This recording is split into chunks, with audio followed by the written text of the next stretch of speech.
Hello, amazing people. Welcome back to MOG Technology YouTube channel. My name is Godwin. So we'll be talking about economic growth today. Perhaps we've been hearing things like GDP, maybe in the newspapers. You keep hearing GDP, GNP, whatever it is. Nigeria's GDP grew by this. America's GDP fell by that. We're in a recession. We're in a depression. We're in a this. The economy is just recovering. All of those things. So little by little, you begin to understand them by attending a class like this. This should be the beginning of that's if you don't know about this before anyway. So now what is economic growth?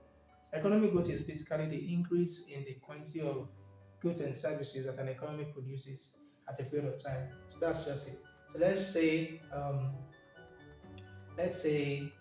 last year Nigeria was able to produce um, 10 trillion naira worth of goods, and then this year Nigeria is able to produce 27 trillion naira worth of goods. Of course, 27 trillion naira is greater than 10 trillion naira. So by the time we look at the goods, all right, so that's around maybe almost 170% growth, right? All right, so that means Nigeria's economy has experienced an economic growth between last year and this year. So that's just it. All right. So that's what I've defined it. Economic growth is the increase in the production of commodities over time. Commodities denoting goods and services. It is usually measured by GDP of a country. All right. So that's how do we capture it? So I was saying that last year Nigeria produced 10 trillion naira worth of goods. So if economists want to talk about it, economists want to talk about it, they will say that Nigeria's GDP last year, that was 2022, is 10 trillion, or was 10 trillion, and Nigeria's GDP this year, that's assuming that this year has ended. So, or let me just say, better still, let me just say Nigeria's GDP in 2021, this 2023, okay. So Nigeria's GDP in 2021 was 10 trillion naira as at December 31st, and then Nigeria's GDP in 2022 was 27 trillion naira. So that's what you're going to be hearing: GDP. So that's just what GDP means, just telling you the value of all the goods and services that we produce in an economy in at a period of time. All right. So it might be calculated monthly. All right. It's not so easy to get monthly calculations of GDP. I don't know. Should I say it's not so easy? But it's kind of most countries, all right, they put out quarterly GDP data. So when you say quarterly, we are talking about 1/4 of a year. So that's 3 months. So every 3 months, you're going to be having your you are going to be having the GDP data of your country. Every January to March, that's the first quarter one. So the first 3 months. Then quarter two, we're talking about April, May, June. You understand? So like that. So you're having 4 quarters in a given year. All right. So normally GDP data used to come out, every quarter. That's how most countries do theirs. But in countries like United States, United Kingdom, they used to have monthly data, but the monthly data happens to be estimates, right? Monthly GDP estimates. So like what they think after doing some calculations, one or two adjustments. So like this is what um, GDP is estimated to be at the end of this particular month. Okay, so I've told you what economic growth is. I've told you how it is measured with GDP usually. So there are other measures. It might be GNP, there might be GNI. It depends on whatever it is that somebody is looking at. But majorly, you use GDP data to check, how a country is doing and to check if it is growing or not. All right. Okay, so now economic growth and the PPC. The PPC, that's the production possibility curve, which is telling you the maximum amount of goods and services that a given economy can produce, looking at its resources, all right, and its technology. So if the country makes the best use of its resources, so what is it going to produce? So the amount of goods. The PPC is just talking about two goods anyway. So the amount of two goods, or let me say two category of goods, because in this particular class, I'm talking about two category of goods. So the first category being consumer goods. So it's like I've done an aggregation, okay, of all consumer goods. So I'm naming them one thing. So consumer goods, then I have capital goods, you understand? So when we plot the PPC, so you can see this is the first one, then it is shifting outward. So when your PPC is shifting outwards, they are telling us that this economy can now produce more of both capital goods and consumer goods. We see that the economy has grown. So an outward shift of the PPC denotes economic growth. An outward shift of the PPC denotes economic growth. And what it means is that a country now has capability to produce, or the country is now producing Um, and the country now has the capability to produce more consumer goods and more capital goods. As I've also mentioned measures, how we measure a country's economic growth, we measure it in terms of GDP. So now you might be hearing nominal GDP and real GDP. Okay, nominal GDP, what's nominal GDP? What's real GDP? Okay, if you've done macroeconomics in your 100 level, your first year in school or in your secondary school, whatever, you probably have come across nominal GDP and real GDP before. So nominal GDP is the measurement of GDP in terms of current prices, right? Like in terms of the prevailing market price. So when you go to the market today, what is this thing being sold for? What is it being sold at? You understand? So when you do the aggregation, normally when you should not calculate GDP by now, right? So okay, let's assume you don't. So normally, how is GDP calculated? So everything that was produced this year, all right. So every final goods and services that was produced this year, so you multiply them by their current prices. Okay. So let's say you have these markers now. So let's say they were produced this year. So what's a market price? 100 naira. All right. So two markers multiplied by 100 naira. So that's 200 naira. Maybe this board was produced this year. Maybe I bought it and I stored it on this wall this year. Let's say 20,000 naira. So how many of it was produced in the entire year? So there may be a million of it. So 20,000 naira times a million of it. That should be maybe 200 million or 20 million, right? That should be around 20 million. So like you do that for all the goods and services that you have in a country, that was produced in a country in a given year. So when you do that, it gets your GDP value. All right, now you can get your GDP value in two ways. So one is nominal GDP and real GDP, and I've said it.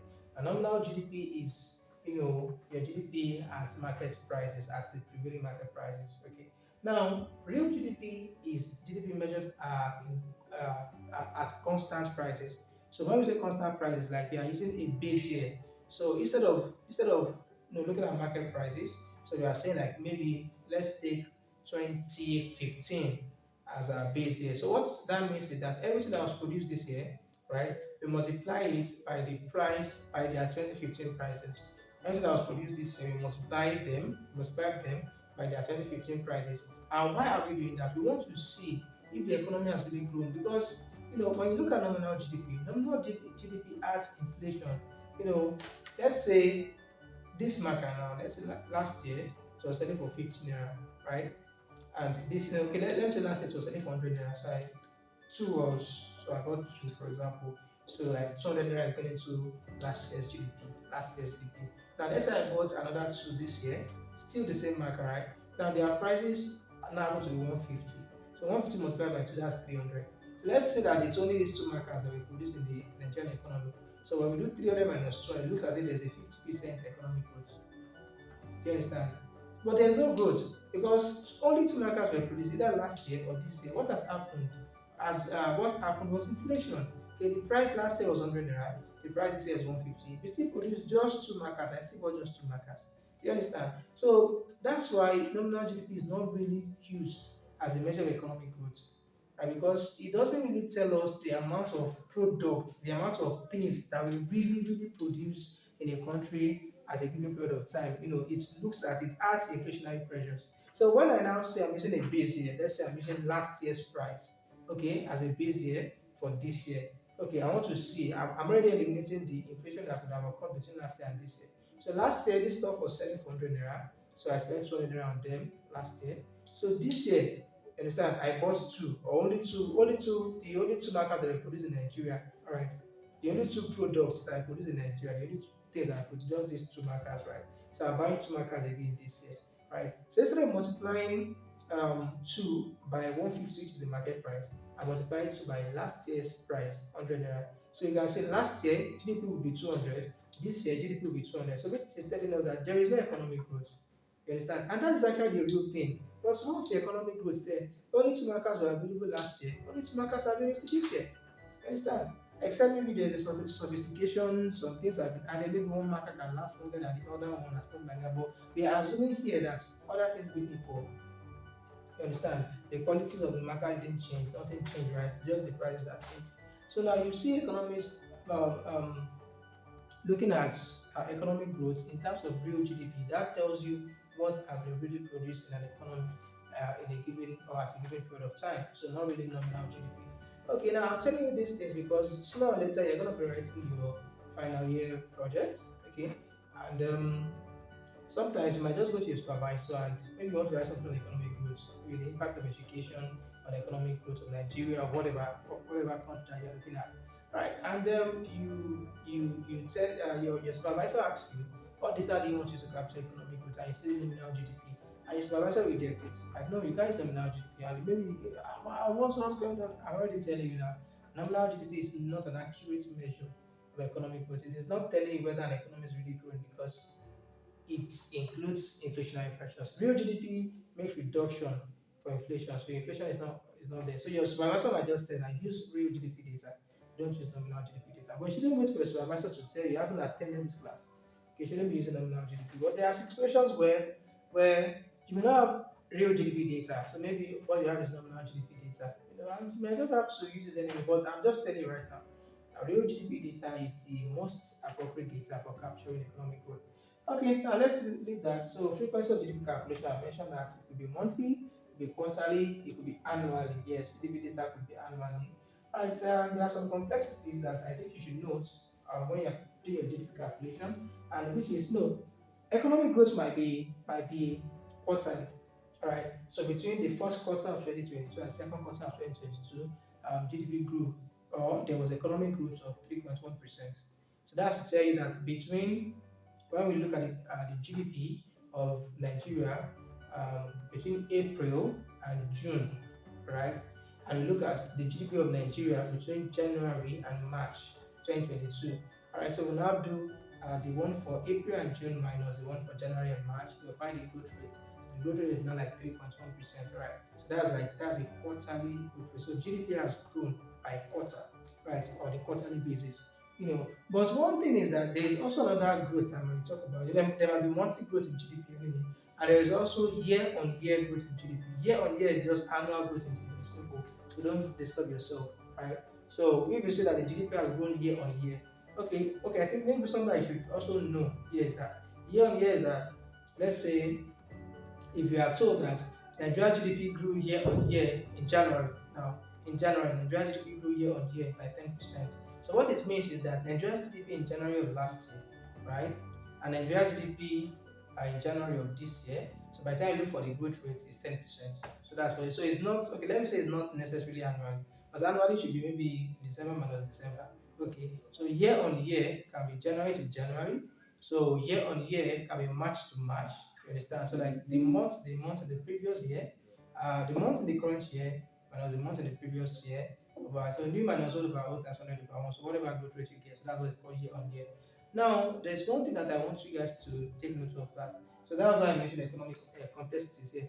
An economy can grow on a quarterly basis and may decline on a year-on-year basis, or vice versa. An economy can grow on a year-on-year basis. Right? So you might say, okay, year-on-year there was an economic growth of 2.17%, but quarterly between what was produced this quarter and what was produced last quarter, there was a decline of 1.06%, maybe minus, that's like minus 1.06%. So it is possible, right?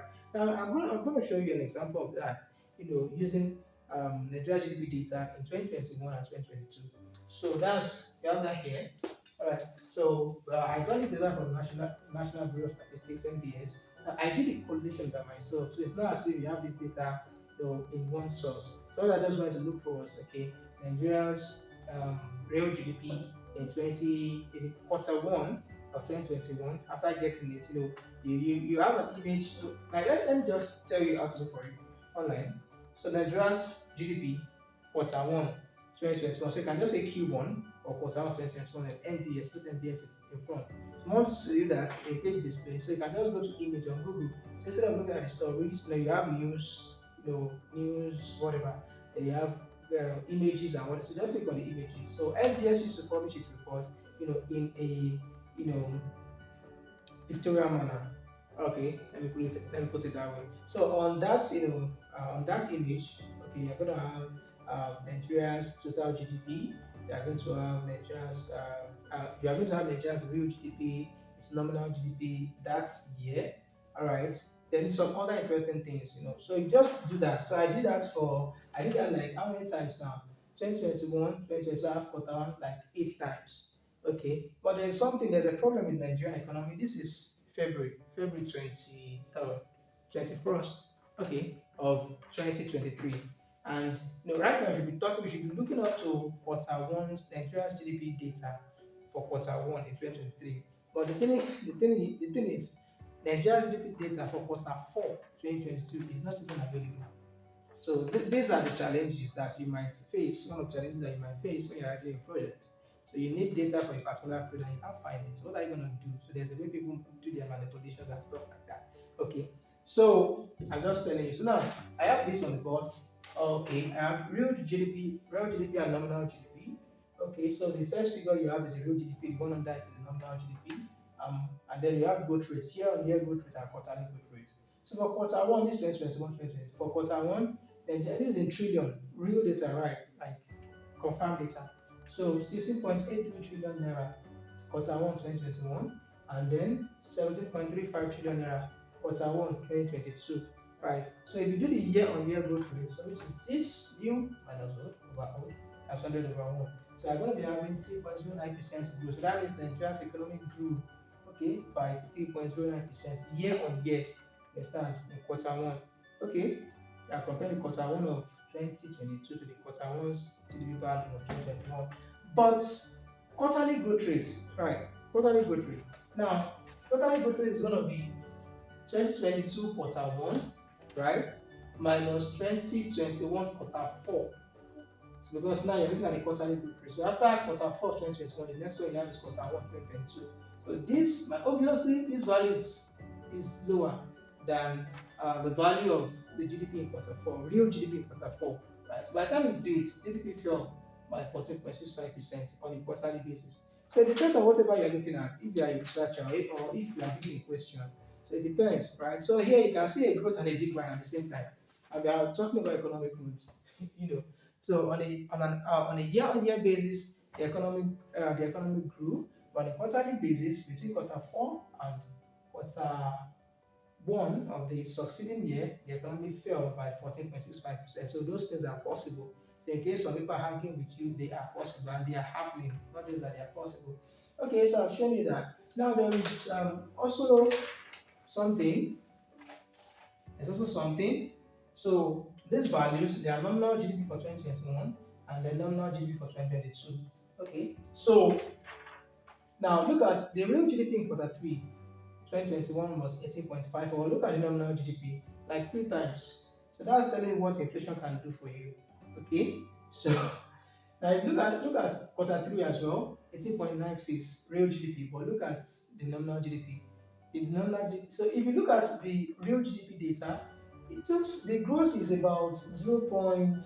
Maybe 0.44, right? 0.44 trillion naira. Yeah, 0.42 trillion naira. But look at the nominal GDPs. So it's there is around 7.15, around 7.15 trillion naira. That's the inflationary pressure. There's a lot of inflation between quarter three and quarter. There's inflation itself in quarter three, right? For nominal GDP, so I mean 3 times its um, real GDP. And there is more inflation in 2022 for nominal GDP to be more than 3 times what the real GDP value is. So if you look at the growth rate now, so this is the one that is talking about in terms of products, right? Obviously, Nigeria improved. In terms of physical products, what Nigeria physically produced. Obviously, Nigeria improved by 2.27%. I hope the calculation is correct. Okay. And that's year on year, right? Okay, that's year on year. 2022 minus the quarter three value of 2021. But if you look at their year on year nominal GDP growth, 15.85%. So if you take this value, it looks as if the economy really grew, whereas your economy only grew by barely 2%. Alright, so this is telling us, oh man, your economy grew by 16%. Well, your economy really grew by 2%. So like 8 times. Alright, so like your nominal GDP, like giving you a false growth. of the economy, like a first growth of the economy. The economy is not doing down, it's not growing that much. But look at what's happening. Now, if you are also talking about the quarterly growth rate, which is this guy minus this guy, right? So quarterly growth rates, yeah, this quarter minus the preceding quarter, that's 9.66%. So on a quarterly basis, right, the real GDP grew by 9.6% between quarter three of 2022 and quarter two of 2022, right? But on a year-on-year basis, it grew by 2.27%. So, like I said, it depends on whatever it is that you're looking for. All right. Now you're going to be having an assignment, and let me just tell you now, right? So your assignment is about this table. So you are going to fill in every other year-on-year growth rate. And of course, you know that you're going to submit them. So you submit the assignment to me. You don't have to submit the assignment anyway. Alright, so you are going to fill in the gaps. You can fill the nominal, the year-on-year growth rate and the quarterly growth rate. Okay. Now, you also, I've already given you the nominal GDP value, quarter 3 of 2022 and quarter 3 of 2022. So you are going to look for the nominal GDP value of the remaining quarters for each of the years. So you have 1, 2, 3, 4, 5. Hopefully, these guys are going to be available by the time you do your assignments, like 6. So you look for the year on year, like you're filling in all the gaps. So you look for the nominal GDP for all of the quarters. Then look for the year on year. You calculate the year on year growth rate and the quarterly growth rate, and you fill in the existing gaps here. So just it's not a difficult assignment. It's just all about calculations, looking for data, putting the figures, and don't tell me the figures are not available. No. So in as much as these figures are available, where I got the real GDP data is the same place I'm going to get the nominal GDP data, right? And I've already explained that to you. All right. So next thing is sources of economic growth. What are the things that make the economy to increase its level of production? So that's it. All right. So number one, you're talking about natural resources. Natural resources. So now when Nigeria discovered crude oil, for example, so our total production increased because there happens to be an additional, you know, thing that we are producing, which is crude oil. So crude oil, in addition to whatever it was that we were producing before, of course, that's an increment in production on a total, when you're looking at it, in terms of aggregate, right? So what you were producing before was maybe 20. Now that you found crude oil is producing maybe like 5 plus 20 is 25, right? So if you have natural resources in your country, right? So it's a source, okay, of an increment in production, and an increment in production is what economic. Now you also have human resources, which is talking about people. Understand? So your economy can grow if the people in your country are skilled, right? If they are healthy, all right, and so on and so forth. People are going to work, right? So the more you have skilled workers in your country, right? So the more these people are going to be able to work if there are jobs for them, right? And the more the more you're gonna be having innovation and inventions and stuff like that. So when I'm looking at human resources, we are looking at education in terms of education, in terms of health, right? So education and health, they are really really important.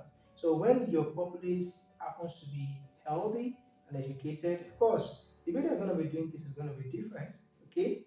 And then you are going to be having the possibility that they're going to be engaged in a lot of productive things, okay, than if they were not educated and if they are not healthy. Now, if you have a healthy person, if you have a healthy person, the person can stay longer in the labor force. Okay, instead of people to like maybe start working and die by 40, so people can now work and then live on us maybe like 65, understand? Or maybe instead of people to be working like 4 or 5 hours a day, understand, they can work for like maybe 6 7 hours, a day. You understand? Now that they are healthier. So the more skilled, the more the number, the more the quantity of your labor force, the more the economic growth is likely going to happen, and the more the quality of your labor force. So here you're looking at the number and the quality of the human beings, basically your labor force, right, in your country. Then number three, we have entrepreneurship. Entrepreneur. I don't enter. It's not enter. Entrepreneurship. Or let's say enterprise. Alright, this is like, if not the most important driver of economic growth in the country. So this is you know what? You know who an entrepreneur is, right? So the person who uses his brain, right? Uses his common sense, put resources together, and then produce something, a good or a service. You understand? And then what the person is gonna get is profit. It's a risky thing, a very risky thing. Like what I'm doing now. I'm not being employed by anybody, right? So I'm taking classes online. You understand? So that's kind of entrepreneurial. And it's different from how normal YouTube, normal YouTube used to do their stuff. Normal YouTubers used to do their stuff. So basically, people just record videos online, random videos online, and for people to watch and whatever, whatever. But I am not recording random videos. So I'm recording videos in a chronological manner, right? And then I have developed a school, right? So a school we are, working on a school like we have a school now which is called MOD School of Economics. You might be interested in that. So these classes are now being used in that school. So like YouTube is now like a host. Everyone wants to host their classes, right? So that's kind of entrepreneur, that's kind of innovative, right? So it's not something really, really new, just you make use of WhatsApp platforms and then make use of YouTube, bringing it both together. Instead of students to be attending physical classes, students can be attending online classes, you understand, in a chronological manner, topic by topic, you understand, then we do interaction, just like a normal, physical class setting, do interaction, you solve quizzes, brainstormings, exams, and stuff like that. So now that's like bringing a school online. So and there are issues where people enroll for online courses and cannot finish them because more or less you are left to those courses by yourself. Understand? Okay, you have to like find a way to discipline yourself, right? But what we are doing here, because there's interaction, it's very, very interactive. We chat like we chat with you like we have WhatsApp groups, we chat with students, on a weekly, almost on a daily basis whenever the school is open, you understand? And so something like that doesn't make it easy for you to drop the course, for you to stop the course along the line. So if you look at that, it is interactive in nature. You understand? We talk to you in real time. You can talk to me, just chat me up on WhatsApp. In as much as we are students, we are School of Economics, and then boom, we continue. If you have questions, you ask me in real time. You understand? We send voice notes and stuff like that. That's kind of innovative in a way, right? So that's an example of enterprise. So when you have a lot of people being innovative, bringing up business ideas, bringing up better ways of doing things and so on and so forth, those are the things that make economy grow. You understand? So basically speaking, in a traditional setting, I would have been in a class. Obviously, I'm in a class, speaking to my camera instead of speaking to a set of students, right? So like I would have been limited by the size of the class, learn to 20, 30, 40, 50 students, right? But now we're taking classes online. We are reaching out to as many people as this video is going to reach out to. You understand? And that can be millions, thousands, millions of people, right? At the same time. So now, in my own little way, I have already increased Nigeria's GDP. Because if the 50 students in the class were to pay for my service, what they are going to be paying is going to be lesser than what thousands and millions of people are going to be paying for my classes as a result, of my entrepreneurship ability and technology, right? So those are things that aid, what do you call it, economic growth. So we also have technology here. So I'm just relying and banking on technology to reach out to you like.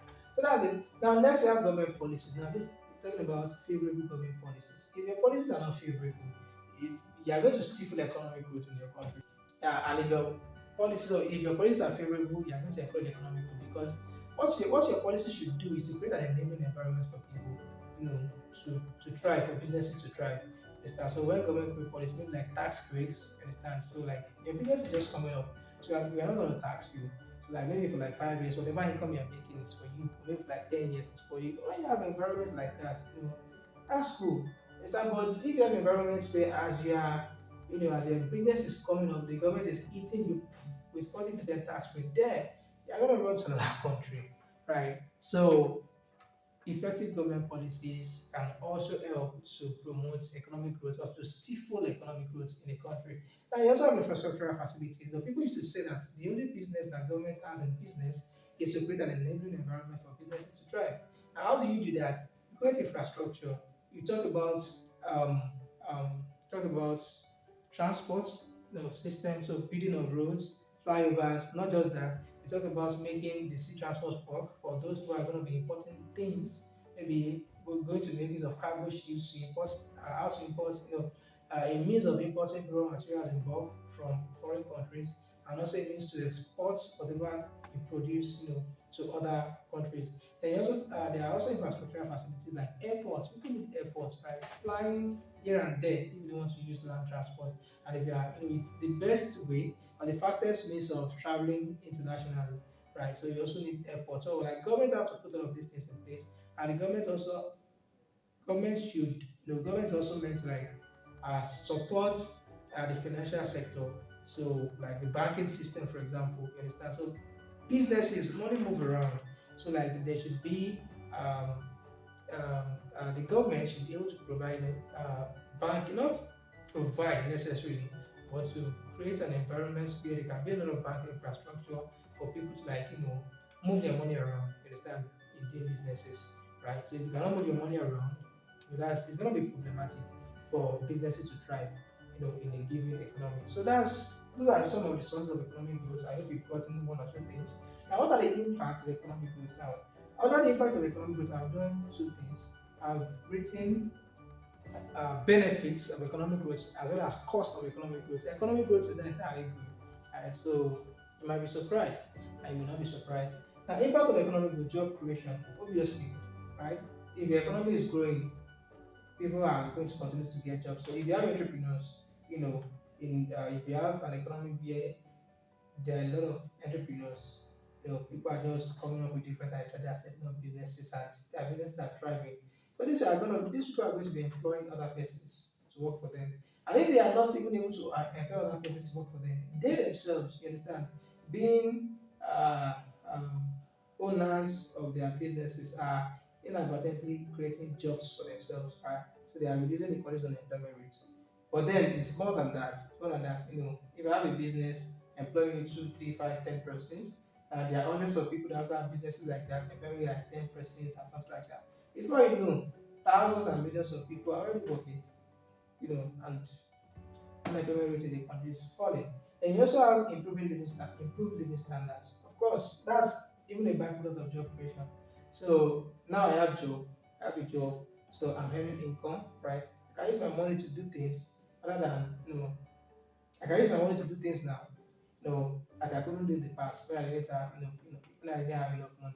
Now another way living standards is being increased is that now when your economy is growing, uh, the citizens in the country now tend to have different variety of goods to choose from.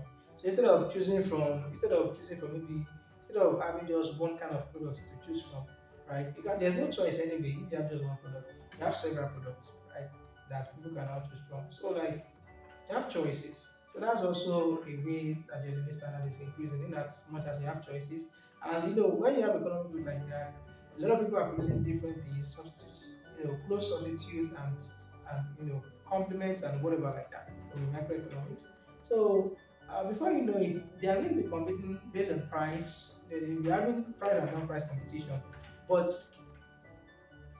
let me say, in as much as there is competition like that, prices are going to be falling. Price of goods are going to be falling compared to when you just have a monopoly.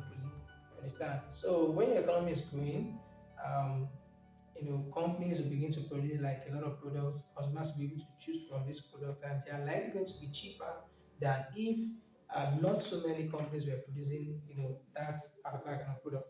Okay, now that's then you also have revenue, which is talking about tax revenue. And when businesses are being created and then people are also being employed, government can get corporate profit tax from businesses. Governments can also get personal income taxes from what they call it now, from individuals, from household members. And government could also get things like rent, for example, from oil. Understand? So after you mine oil, you sell oil, government gets its own share from it. So oil rents and even excise duties. If I produce stuff in the country and want to export them, the government gets token from it. Like the more the economy grows, the more the revenue that the government of that country is going to be able to get. That's if everybody is that's if people are not evading taxes, right? Okay, so then you also have environmental pollution. Now, this is already talking about cost of economic growth.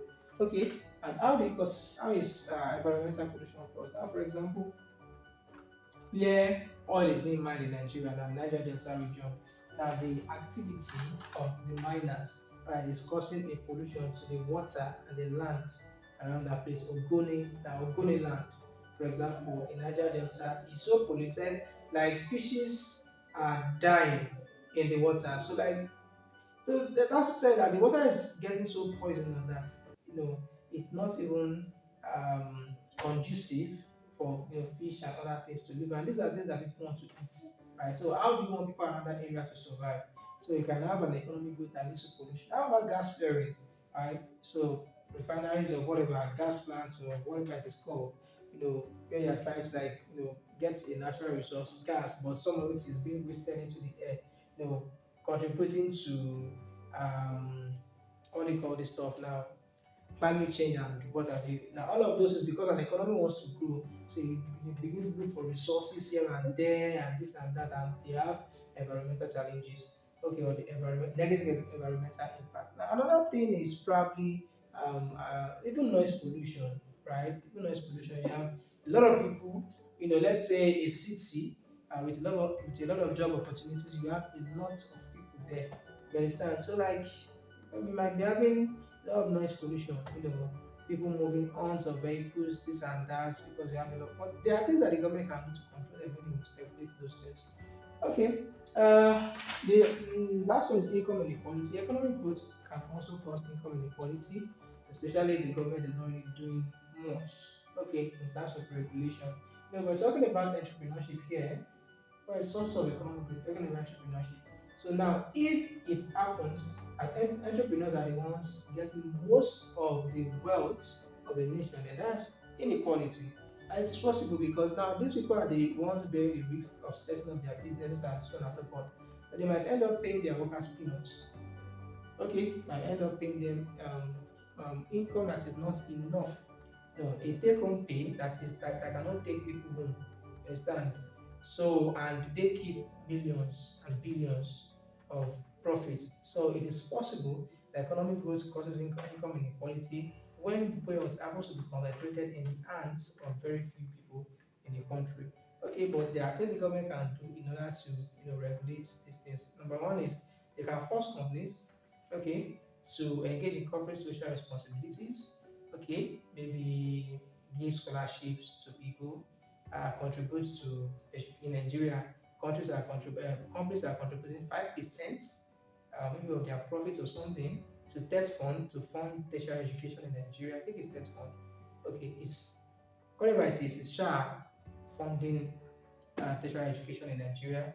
Then we also have so there are other things, maybe scholarships, maybe grants, you understand, to research institute and so on and so forth.